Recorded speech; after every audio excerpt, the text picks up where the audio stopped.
देखो, अगर तुम्हारे भाई और उसकी बीवी ने मिलकर तुम्हारे माँ बाप को घर से बाहर निकाल दिया है ना, तो तुम चिंता मत करो। मेरे नजर में बहुत अच्छे वृद्धाश्रम है और मैं उनको जानता भी हूँ। उनका ख्याल ना वहाँ पे अच्छे से रखा जाएगा। कह दूंगा कि एसी रूम में रखे।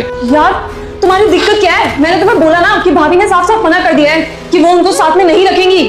और मेरा भाई उसमें क्या कर सकता है यार, जब उसकी बीवी उसके माँ बाप को नहीं रखना चाहती है। तो हमारे यहाँ ना सिर्फ और सिर्फ औरतों की चलती है। समझ में आ गया तुम्हें? और तुम ये कह रहे हो कि मेरे मम्मी पापा को वृद्धाश्रम भेज दो, तुम्हारी पहुंच है। तो एक बात बताओ, जब तुम मेरे मम्मी पापा को ये बोलोगे कि वृद्धाश्रम चले जाओ, तो वो क्या सोचेंगे?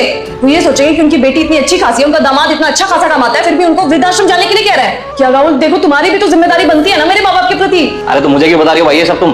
अरे मेरी जिम्मेदारी तो मेरी माँ थी। वो बेचारी गांव में रह रही है तो मैं उनकी चिंता क्यों करूं? एक मैं हूं जो अपनी माँ को साथ रखना चाहता है, और दूसरी तरफ है तुम्हारे भैया भाभी, उन्होंने उनको घर से बाहर निकाल दिया। अब इसमें भाई मेरी क्या गलती है? उनसे बोलो ना जाके। मुझे तो लग रहा है तुम्हारे माँ बाप की परवरिश में कुछ गलती रही होगी, तभी बेचारों को आज ये दिन देखना पड़ रहा है। तुम्हें पता है तुम्हारी वजह से कितने ताने झेले मैंने। आस पास की सोसाइटी में किस नजरों से देखते मुझे तुम जानते भी हो।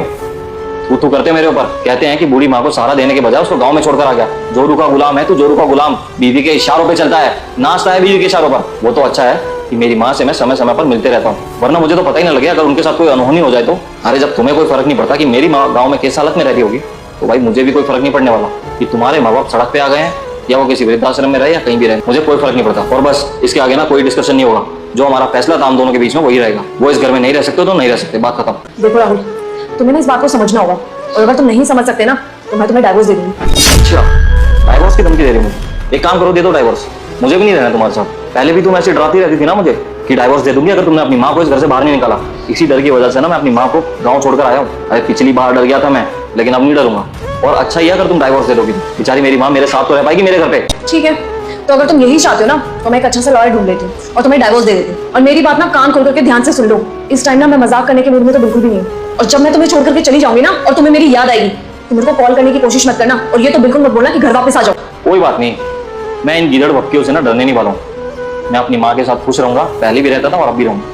जाओ, तुम्हें जहाँ जाना है वहाँ जाओ, दे दो डाइवोर्स। राहुल, मैं मजाक नहीं कर रही हूँ, मैं सच में डाइवोर्स दे दूंगी तुम्हें। अरे मैं भी कोई मजाक नहीं कर रहा भाई, मैं भी सीरियस बोल रहा हूँ। इसके आगे जो तुम्हारा फैसला हो ना वो करना। जाओ। ठीक है, अगर तुम्हारी ईगो इतनी बड़ी है ना तो मैं कर देती हूँ अपने मम्मी पापा को कॉल और बोल देती हूँ कि उनका दामाद उनको घर पे नहीं रखना चाहता है। मैं उनको बोल देती हूँ कि आप कोई वृद्धाश्रम देख लो, कर लेंगे वो अपना इंतजाम।